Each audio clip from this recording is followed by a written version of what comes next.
Hello friends and welcome back to this video. In this video we are going to talk about directives and some of the basic Vue directives that the library has to offer. So first of all we need to understand what is directive. Directive is a special token in markup that tells the library to do something to the DOM element. Now what does I mean by that? So for example, if you want to execute an event on button click, or you want to display some dynamic data which you have got from the server, so for that we use the directives. Enough of the talking, let's see some of the directives, or maybe most popular ones that the Vue library has to offer in action. So let me open up app.vue file.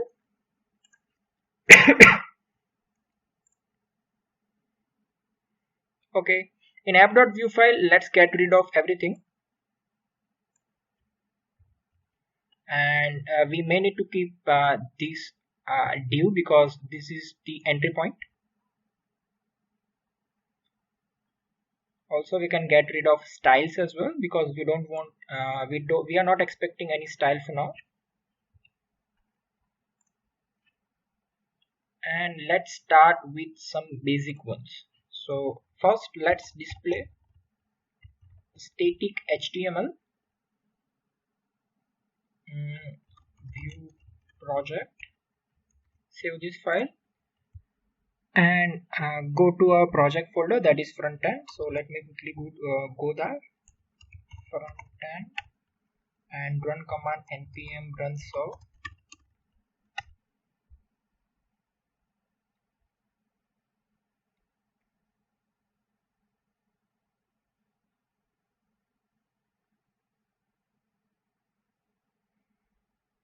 Okay, it has started our development server and it will start a build.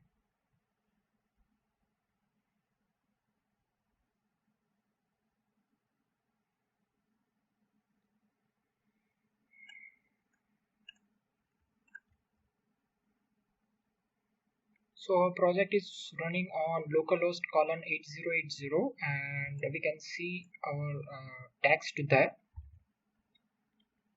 Now what if we want to display this text dynamically? So we need to have a data method and we need to return an object with, let's say, data or maybe text.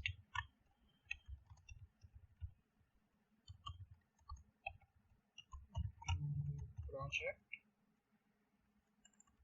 copy this text, and we need to use mustache syntax or maybe string interpolation. Let's save this command and run. The output is the same, but now it is coming sorry, we are rendering a data dynamically and we are passing a data through data method. There is one more alternative for this, that is vtext.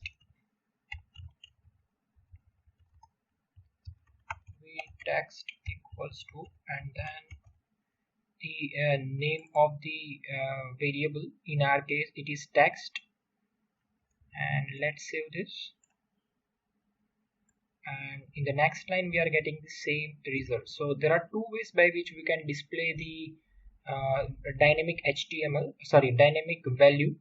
One is by string interpolation, or a next alternative, that is vtext directive. Okay, next directive is vif.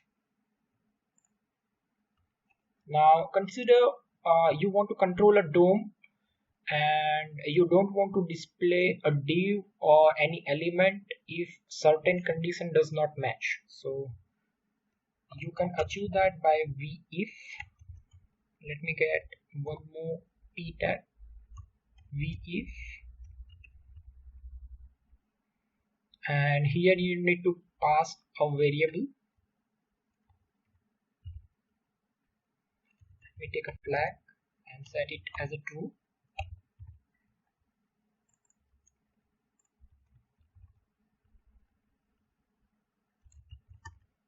Content is shown. Okay, content is shown. Now let me make this flag as a false,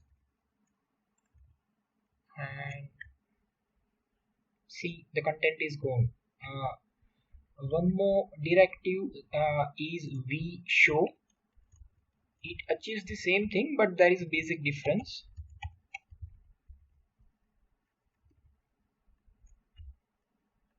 So it does not display the text, but when we inspect element and go to the element here, when we have a v if, it completely removes the element from the DOM structure. But then with v show, it has the element in the DOM structure, but it does not display it. That is the basic difference between v if and v show. So in case if you want to have the element in the DOM, but if you don't want to display, you should use v show directive. But if you want to completely remove the element from the DOM structure, you should use v if. Okay, so next directive is v on. So let's check what is v on. For that, I will take one button with type button.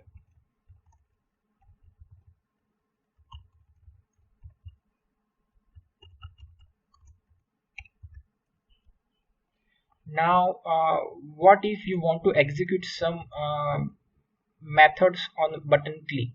So for that you should use v on, and for now I am going to use click event. So I want to execute a method on click event. So that is the syntax, and click me. So let me quickly register the method click me, and I can have simple alert on this.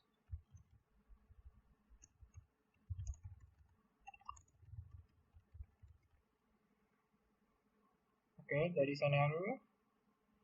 Parenthesis. So linter is doing its work.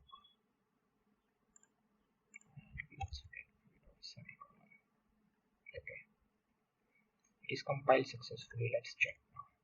Let me refresh the page and click on click me. See, the method is called.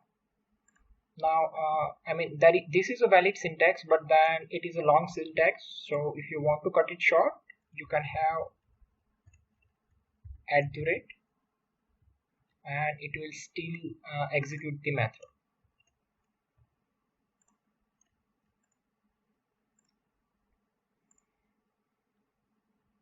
So this is all about a click event or v on a direct.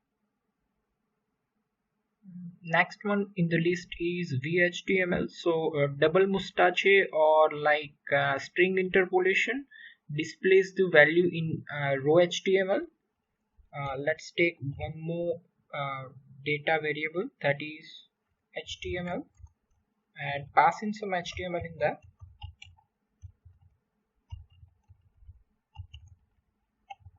Sorry, html. Now if we display this variable,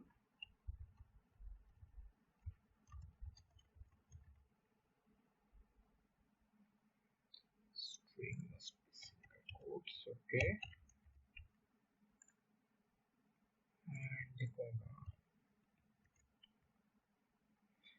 Linter is bit annoying, but then it is very useful to keep the code in sync for every developers when multiple developers are working. So we have displayed our HTML variable using string interpolation, but then it does not output the data the way we want it. And if we want to output our data the way we want it, then use span and use vhtml directive.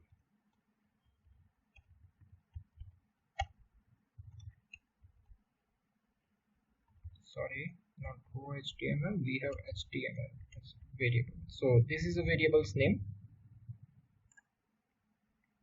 and here we don't have p tag, but p tag is in effect, not in the text. So that is about VHTML directive. Next one is Rebind. So it is also a very important directive. Let's see how we can bind a variable. Let's take another p tag, and if we want to bind an id, so first we can provide an id as a static variable, pid, and we can have some text here. Inspect this element. Okay, now we have the p tag with id as a pid, but now what if we want to bind an dynamic id? So first let's take a variable here, dynamic id, and here the directive for that is vbind. So vbind colon, and then whatever parameter that you want to bind, and name of the attribute that can be passed from the data variable. So we are passing an id and we are binding an id with that as well. So let's see that in action. Let's inspect that. See, the id has been replaced with the value. Now we have dynamically bind our id here. From Vue 2.6.0 onwards, Vue can we can have we can pass the attribute as well.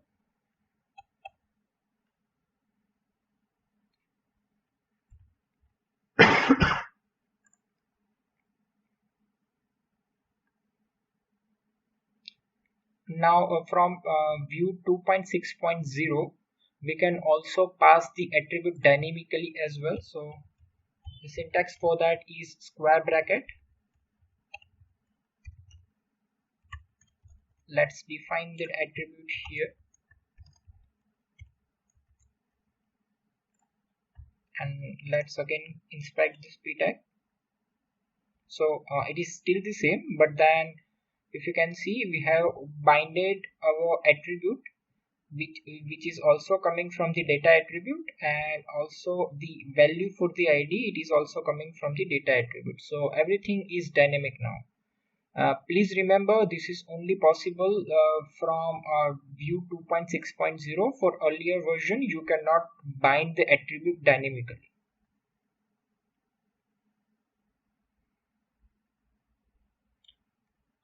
One more thing to add here, for vbind there is also a very short syntax that is colon only. We can remove v dash bind from the p tag, and it's still considered this as a vbind attribute. Let's check that. Let's again compare, and it is working just fine. So there are two short syntaxes for v on and v bind. I have shown you both, and for rest of the videos, wherever possible, I will be using this short syntaxes only. Now let's move to another directive, that is v4.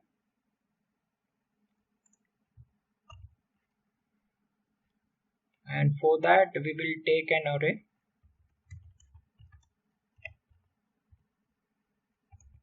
One, two, three. Let's have ul unordered list. In that we will have list item, and in that list item we can have v4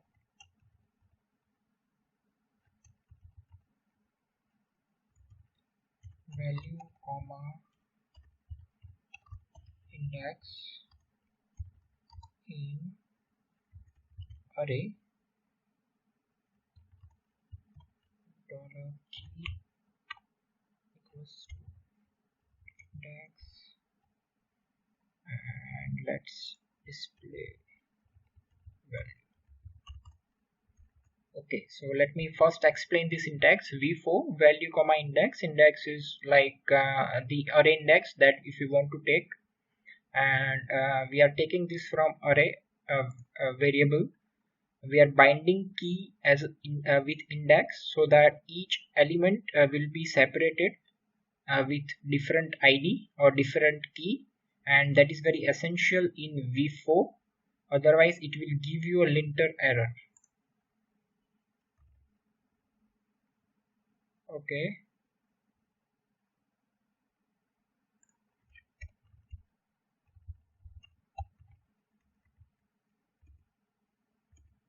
my miss, it was not square bracket, it is like parenthesis. In parentheses you need to pass value comma index, value for the value that you want to retrieve, and index for retrieving the index of the current array element. So it is all about v4. Now if you can see, we can display value here. This also goes with Json elements as well. So let's have JSON array with key, or maybe key equals to 1, value equals to 1.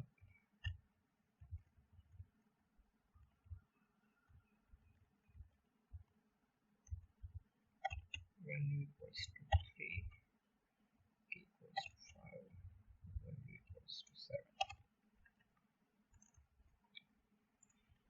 Let's look through this JSON array.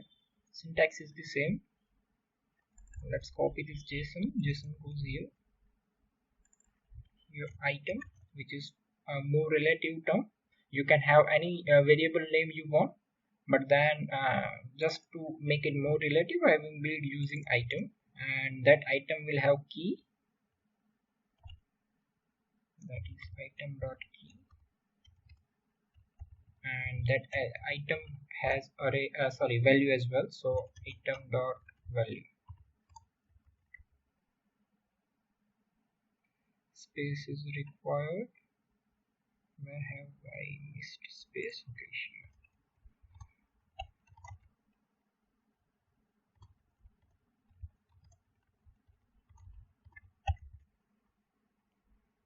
Okay, we have successfully compiled the variable, and in the next ULLI unordered list we are having key as well as value, and this way we have also we can also loop through the Json elements as well.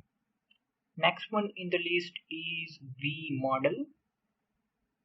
So we will apply vModel on text variable.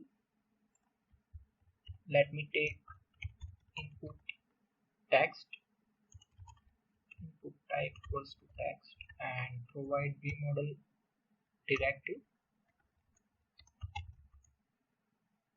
Okay, page is compiled, and vModel will enable us for two-way data binding. What I mean by that is, if I make a change in value, it will immediately affect the value on every places where it is being displayed, and that will remind us, or that will lead us to the next directive, that is v1s.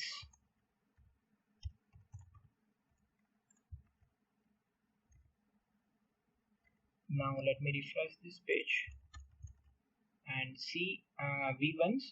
If I apply this v1s directive to this p tag, it will render the variable only once, and then after, if there is any change to the variable, it will not render that change if v1s is applied.